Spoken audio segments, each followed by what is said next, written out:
ભક્તિ અને શક્તિનો અદ્ભુત સંગમ, જ્યાં એક જ સ્વરૂપમાં સમાયેલ છે 5 દેવતાઓની દિવ્ય શક્તિ. પંચમુખી હનુમાનજીનું સ્વરૂપ માત્ર ચમત્કારિક નથી, પણ એ રક્ષણ, સમૃદ્ધિ અને દુઃખ નિવારણનું પ્રતીક છે.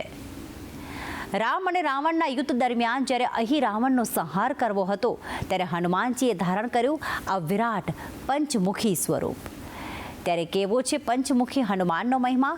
આવો જાણીએ આજની ખાસ વાતમાં. मनोजवम् अर्थतुल्यवेगं जितेन्द्रियं बुद्धिमतां वरिष्ठं वातात्मजं वानरयुक्तमुख्यं श्रीरामदूतं शरणं प्रपद्ये. जय भगवान મિત્રો, હું છું પ્રફુલભાઈ પંડ્યા. ભક્તિ સંદેશ કાર્યક્રમની અંદર આપનું સ્વાગત છે. આજે મારે વાત કરવી છે પંચમુખી હનુમાન વિશે. ઘણા બધા લોકોના મનમાં પ્રશ્ન હતા કે શાસ્ત્રીજી, પંચમુખી હનુમાનનો મહિમા શું છે? શું પંચમુખી હનુમાનની ઘરમાં પૂજા થઈ શકે કે ના થઈ શકે? ઘરના મુખ્ય દ્વાર ઉપર શું મૂકી શકાય કે ના મૂકી શકાય? તો આવા ઘણા બધા લોકોના મનમાં જ્યારે પ્રશ્ન હતા, તો એ પ્રશ્નને લઈને આજનો આપણો કાર્યક્રમ રહેશે. બીજા નંબરની વસ્તુ, પંચમુખી હનુમાનનું સ્વરૂપ હનુમાનજી મહારાજે ક્યારે ધારણ કર્યું, કેમ ધારણ કર્યું, એનું પ્રમાણ શું છે, તો તે વાતને લઈને પણ આજનો આપણો વિષય રહેશે. હવે એનું પ્રમાણ આપણને જોવા મળે છે રામાયણની અંદર. એવું કહેવાય છે કે જ્યારે રામ અને રાવણનું જ્યારે યુદ્ધ હતું, અને યુદ્ધની અંદર એવું કહેવાય છે કે અનેક યોદ્ધાઓ મૃત્યુ પામ્યા છે. ને એમાં ખાસ કરીને મેઘનાદ, જ્યારે મેઘનાદનું મૃત્યુ થયું, ત્યારે રાવણને થયું કે હવે હું રામની ઉપર વિજય પ્રાપ્ત નહીં કરી શકું.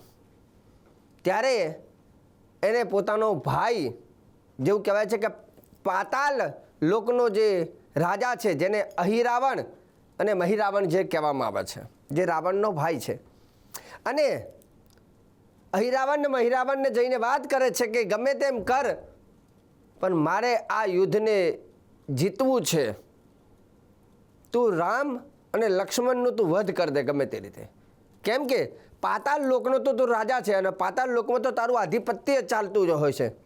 તો તું ગમે તેમ કરીને રામ અને લક્ષ્મણને તું વધ કર.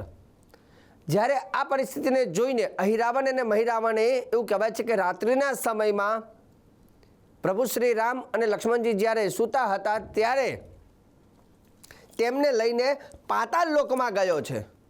અને પાતાળ લોકની અંદર એક બાજુ પોતાના દેવીનો યજ્ઞ કરે છે, અને અહીંયા રામ અને લક્ષ્મણની વધ કરે, એટલે કે બલિ આપવા માટે બધી સામગ્રી બધી તૈયાર કરે છે. આ બાજુ દરેક વાનર બધા ચિંતામાં પડ્યા છે કે ભગવાન ગયા ક્યાં. વિભીષણ બધા ચિંતામાં પડ્યા છે, અને હનુમાનજીને કહે છે કે હનુમાનજી મહારાજ, પ્રભુ શ્રી રામ પોતાની કુટીરમાં છે નહીં. એટલે હનુમાનજી મહારાજે ચારે બાજુ નજર કરી, અને હનુમાનજી મહારાજને ખબર પડી કે પ્રભુ શ્રી રામ અને લક્ષ્મણજીને પાતાળ લોકમાં છે. ભગવાનને રક્ષણ કરનાર અહીંયા હનુમાનજી મહારાજ પાતાળ લોકમાં જાય છે ભગવાનની શોધ કરવા. અને પાતાળ લોકની અંદર જ્યારે હનુમાનજી મહારાજ પહોંચ્યા છે, ત્યારે એવું કહેવાય છે પહેલાં એમને મકરધ્વજ સાથે એમનું યુદ્ધ થયું છે. અને ત્યાર પછી જ્યારે આગળ વધ્યા, ત્યારે જોયું છે તો અહીંયા પ્રભુ શ્રી રામ અને લક્ષ્મણજીને દેવીનો યજ્ઞ ચાલે છે, ત્યાં સુવડાવેલા છે, અને એક બાજુ પૂજા પાઠ ચાલે છે, અને અહીંયા પૂજાના અંતે બંનેનું વધ કરવાનું નક્કી કરેલું હોય છે. અહીંયા હનુમાનજી મહારાજ જેવા જોવે છે, અને તે એ વસ્તુને જોતાં જ હનુમાનજી મહારાજ, એવું કહેવાય છે, ઉગ્ર સ્વરૂપ ધારણ કરે છે. કેમ કે ભગવાન રામજી, જે હનુમાનજી મહારાજ જેમના દાસ છે, અને એ જ્યારે પ્રભુ શ્રી રામને જ્યારે અહીંયા વધ કરવા માટે, જ્યારે અહિરાવણ મહિરાવણને એ લોકો જ્યારે ખડગ હાથમાં ધારણ કરી અને જ્યારે વધ કરવા જાય છે, ને આ દ્રશ્ય જ્યારે હનુમાનજી મહારાજ જુએ છે કે મારા ભગવાન મારા રામ ઉપર શસ્ત્ર ચલાવવાની કોશિશ કરે છે, ને આ દ્રશ્ય જોતાની સાથે હનુમાનજી મહારાજને ભયંકર, એવું કહેવાય છે કે ઉગ્ર સ્વરૂપ, ગુસ્સો આવે છે, અને ઉગ્ર સ્વરૂપ ધારણ કરે છે. અને આ દ્રશ્ય જોતાની સાથે એવું કહેવાય છે કે ચારેય બાજુ અગ્નિ પ્રગટ થઈ છે. કેમ કે ઉગ્ર સ્વરૂપ એટલું ઉગ્ર હોવાના કારણથી હનુમાનજી મહારાજના અહીંયા સ્વરૂપનું પણ વર્ણન કરેલું છે. એનું પણ વર્ણન ક્યાં છે તો કે શ્રી વિદ્યાવર્ણ તંત્રની અંદર આ પંચમુખી હનુમાનજી મહારાજના સ્વરૂપનું વર્ણન પણ કરેલું છે કે કેવું સ્વરૂપ હતું એ વખતે. તો પંચવક્ત્ર મહાભીમમ ત્રિપંચ નયનયુતમ બાહુર્ભિદ સભિયુક્તમ સર્વકામાર્થ સિદ્ધિદમ. આ ભગવાનનું સ્વરૂપ હતું જેની અંદર વિરાટ સ્વરૂપ બતાવેલું છે હનુમાનજી મહારાજે. જ્યારે જો હનુમાનજી મહારાજે ક્યારે કોઈ વિરાટ સ્વરૂપ ધારણ કર્યું હોય, ઉગ્ર સ્વરૂપ વધારે જ્યારે ધારણ કર્યું તો આ સમય હતો.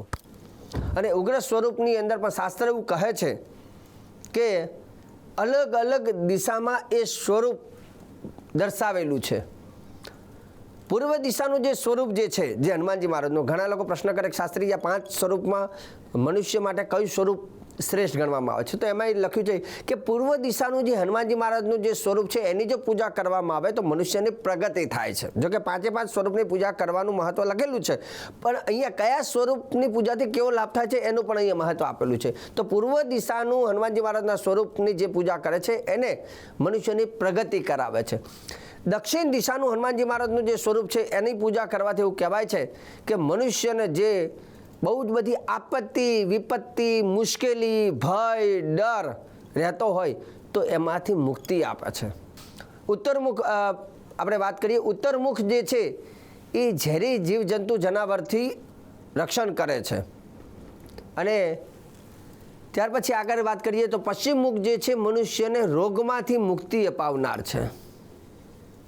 તો અને એનાથી આગળ પંચમુખ જે છે એ ઉર્ધ્વ કહેતા આકાશ મુખ જે છે એ પણ વ્યક્તિને આર્થિક લાભ અપાવે છે. તો 5 મુખ એ મનુષ્ય માટે કલ્યાણકારી છે. એટલે પંચમુખી હનુમાનજીના સ્વરૂપને ઘરમાં રાખી શકાય. પહેલો પોઈન્ટ, ઘણા લોકો ડરાવતા હોય કે પંચમુખી હનુમાનજીનું ના લખાય, ઉગ્રતા આવે, આ છે તે છે, એવું નથી હોતું. હા, ભગવાને એ સ્વરૂપે ઉગ્ર સ્વરૂપ ધારણ કર્યું હતું, પણ એ પરિસ્થિતિ એવી હતી કે રક્ષણ માટે ઘણી વખત ઉગ્રતા પણ જરૂરી છે. કેમ કે એકદમ તમે શાંત રહો, કોઈ જગ્યાએ ના બોલો ને તો વ્યક્તિનો દુરુપયોગ થાય છે. મતલબ ગુસ્સો હોવો જોઈએ પણ બહુ વધારે નહીં, પણ ગુસ્સો પણ થોડો તો હોવો જોઈએ. જેમ મીઠું હોવું જોઈએ ને એમ તીખું પણ થોડું હોવું જોઈએ. ખાવામાં મીઠું હોવું જોઈએ, તીખું હોવું જોઈએ. બધી વસ્તુ હોય ત્યારે ખાવાનો એક આપણને મજા આવે છે. તો અહીંયા હનુમાનજી મહારાજનું પંચમુખી સ્વરૂપ જે છે એમાં એ ઘરમાં રાખવાથી એ ઘરમાં નકારાત્મક ઉર્જાઓ દૂર થાય છે. એ ઘર ઉપર કોઈ પણ યંત્ર મંત્ર તંત્ર નેગેટિવ વસ્તુ એ ઘરમાં પ્રવેશ કરતી નથી. એ ઘરની અંદર દરેક લોકોનું આયુષ્ય અને અકસ્માતથી પણ બચાવ થાય છે અને એ ઘરની પ્રગતિ થાય છે અને એ ઘરમાં રહેનારા વ્યક્તિઓ હંમેશા સુખી બને છે. એટલે પંચમુખી હનુમાનજીની પૂજા શાસ્ત્રમાં લખી છે અને એને કરવામાં કોઈ દોષ લાગતો નથી. એટલે ખોટા કોઈ ભયમાં રહેવું નહીં. અને જે લોકોને દક્ષિણનો દરવાજો હોય તો એ લોકો તો પોતાના ઘરના મતલબ પોતાના ઘરના દરવાજાની ઉપર પણ મૂકી શકાય. કેમ કે હનુમાનજી મહારાજને રક્ષયિતા દેવ ગણવામાં આવે છે. ભગવાન રામજીનું પણ રક્ષણ કર્યું અને એ આપણે ઘણી વખત જોઈએ છીએ કે દરેક મંદિર હોય તો મંદિરની આગળ દેવતાઓની રક્ષણ માટે હનુમાનજી મહારાજ બિરાજમાન હોય છે. તો હનુમાનજી હંમેશા બધાનું રક્ષણ કરનાર દેવ છે. એટલે હનુમાનજી મહારાજને ઘરમાં પૂજા કરવાથી રાખવાથી ચોક્કસ મનુષ્યનું રક્ષણ થાય છે.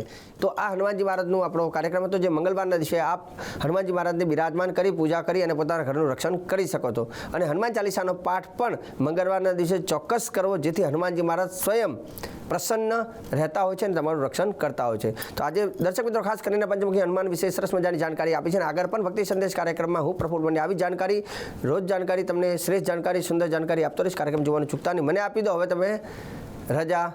જય ભગવાન.